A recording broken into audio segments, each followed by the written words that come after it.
உலகத்தில் உள்ள தமிழ் பேசும் கிறிஸ்தவர்களுக்கு பைபிள் கதைகள் சொல்லவிருக்கின்றேன்.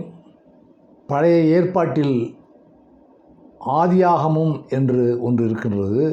1வது அத்தியாயம் 39 அதிகாரங்களிலே ஆதியாகமம் என்பது 1வது அத்தியாயம். அந்த ஆதியாகமத்தில் 50 அதிகாரங்கள் இருக்கின்றது. இதில் முதல் 5 அதிகாரத்தில் ஆதாம் ஏவாள் எப்படி தோன்றினார்கள் என்று குறிப்பிடப்பட்டிருக்கின்றது. இறைவன் 6 நாட்களும் ஒவ்வொன்றாக படைக்கின்றார். பூமியை படைக்கின்றார், அதன்பின் அதில் உள்ள விலங்குகளை படைக்கின்றார், பின்னர் பறக்கும் பட்சிகளை படைக்கின்றார், அடுத்ததாக கடலை உருவாக்கினார், கடலில் மீன்களை உருவாக்கினார், ஊரும் ஜந்துக்களை அவர் படைத்தார். 6 நாட்களில் இந்த உலகத்தையே படைத்து முடித்தார்.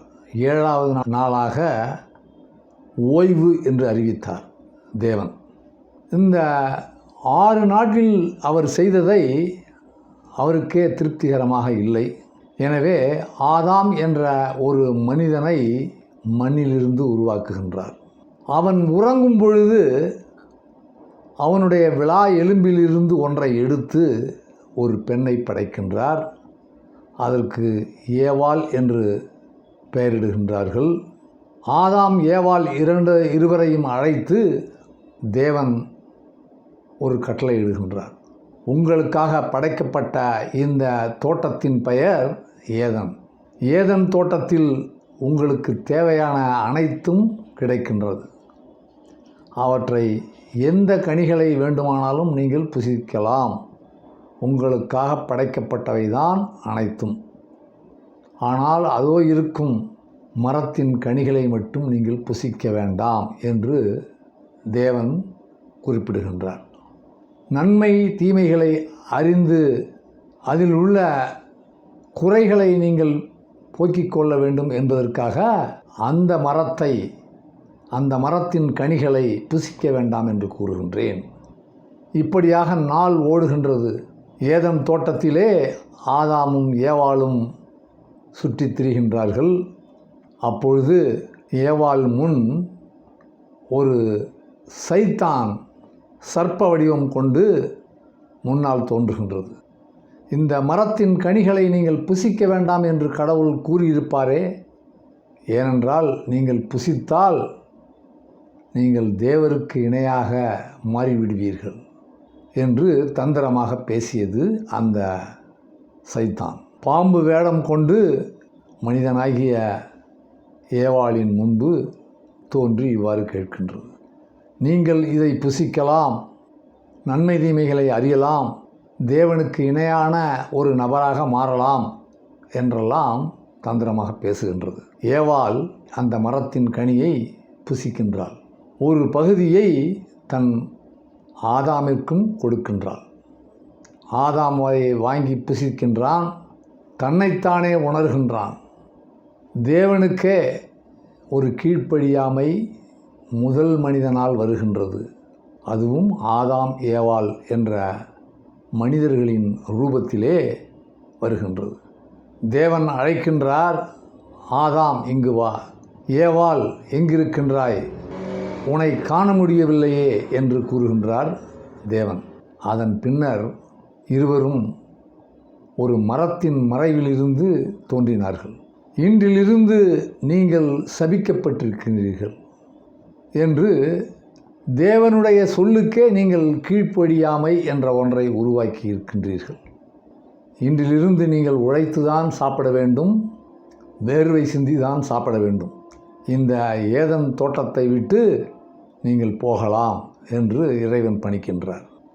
நாம் இட்ட கட்டளையை, ஒரு தேவனின் கட்டளையை நம்மால் படைக்கப்பட்ட ஆதாம் ஏவாள் இருவருமே மீறுகின்றனர். எனவே இன்றிலிருந்து நீங்கள் ஆடை அணிவீர்களாக.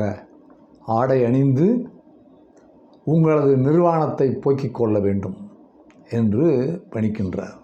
நம்மால் உருவாக்கப்பட்ட ஒரு மனிதன், ஒரு மனுஷி தன்னுடைய வேண்டுகோளுக்கு இணங்கி செயல்படாமல் கீழ்ப்படியாமை என்ற ஒரு பாவத்தை செய்கின்றார். இந்த பாவத்தை செய்த ஒரு காரணத்தால் இந்த தோட்டத்திலிருந்து நீங்கள் விலக்கப்படுகின்றீர்கள். இன்றிலிருந்து நீங்கள் உழைத்துதான் சாப்பிட வேண்டும் என்று கூறுகின்றார். அதன் பின்பு ஏவாளுடன் சேர்ந்து ஆதாம் காயின் என்ற ஒரு மகனை பெறுகின்றான். அதன் பின்பு ஆபல் என்ற ஒரு ஆண்மகவையும் ஈன்றெடுக்கின்றாள் ஏவாள். காயின் தோட்டத்தை பார்த்து கொள்கின்றான், காய்கறிகளை பயிர் செய்கின்றான். விவசாயம் அவனுடைய ஒரு தொழிலாகவே மாறுகின்றது. ஆபல் ஆடுகளை மேய்க்கின்றான். ஒரு நாள் ஆபல் தன்னுடைய மந்தையிலிருந்து கொழுத்த ஆடுகளை இறைவனுக்கு பரிசாக கொடுக்கின்றான். இறைவனும் அதை பெற்றுக்கொள்கின்றார்.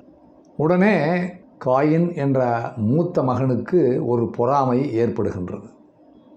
தேவன் அந்த இடத்தை விட்டு அகன்றதும் காயின் என்ற மூத்த மனிதன் ஆபல் என்ற தனது சகோதரனை கொலை செய்கின்றார். தேவனுடைய கட்டளைகள் 10 கட்டளைகள், அதில் கொலை செய்யாதிருப்பாயாக என்ற ஒரு பாவத்தையும் செய்கின்றான் காயின். தேவன் அவனை அழைத்து காயினை அழைக்கின்றார். நீ உன் சகோதரனை கொலை செய்தாய். இன்றிலிருந்து நீ நாடோடியாக திரிவாய். உன்னுடைய உழைப்பின் மூலமாக, வியர்வை சிந்துவதன் மூலமாக உனது சாப்பாடு உனக்கு அளிக்கப்படும் என்று கூறுகின்றார். மிக பெரிய தண்டனையான இந்த சாபம், அதுவும் தேவனிடமிருந்து வந்த ஒரு சாபம், அவனை நிலைகுலையச் செய்கின்றது. தேவன் கட்டளையின்படியே அவன் ஒவ்வொரு ஊராக சுற்றித் திரிகின்றான். சாப்பாட்டிற்கு மிகவும் கஷ்டப்படுகின்றான். பின்னர் ஆதாம் ஏவாள் இருவரும் சேர்ந்து சேத் என்ற ஒரு ஆண்மகவை பெற்றெடுக்கின்றனர். சேத் பின்னாளிலே வளர்ந்து ஏனோக் என்ற ஒரு ஆண்மகவை ஈன்றெடுக்கின்றார். இப்படியாக அவர் 930 ஆண்டுகள் ஆதாம் வாழ்கின்றார். பின் இறைவனடி சேர்ந்தார். அவருக்கு பிறந்த 10 குழந்தைகள் ஆண்மகவும், மீதமிருக்கும் 18 குழந்தைகளும் பெண் மகளாக பெற்றெடுத்தார். 10 ஆண் குழந்தைகளையும் 18 பெண் குழந்தைகளையும் ஈன்றெடுக்கின்றான் ஆதாம் ஏவாள் சேர்ந்து. அவனுடைய வாழ்ந்த காலம் 930 ஆண்டு. இதை பற்றி இன்றளவும் பல்வேறு நாடுகளிலே கிறிஸ்துவ மக்களின் நிறைவை போக்கும்படியாகவும் ஆதாம் ஏவாளுக்கு 1163ஆம் ஆண்டு பிரான்ஸ் நாட்டிலே ஒரு சிலை அமைக்கப்பட்டிருக்கின்றது, ஆதாம் ஏவாள். அதுபோல அமெரிக்காவிலும் ஜெர்மனியிலும் இத்தாலி நாட்டிலே வின்சி என்ற நகரத்திலும் ஃப்ளாரன்ஸ் என்ற நகரத்திலும் ஆதாம் ஏவாளுக்கு சிலைகள் வைக்கப்படுகின்றன. உலக உச்ச நீதிமன்றம் அமைக்கப்பட்டுள்ள நெதர்லாந்து என்ற ஒரு நாட்டிலே ரிஸ்க் என்ற மியூசியத்தில் ஆதாம் ஏவாளுக்கு சிலைகள் இருக்கின்றது.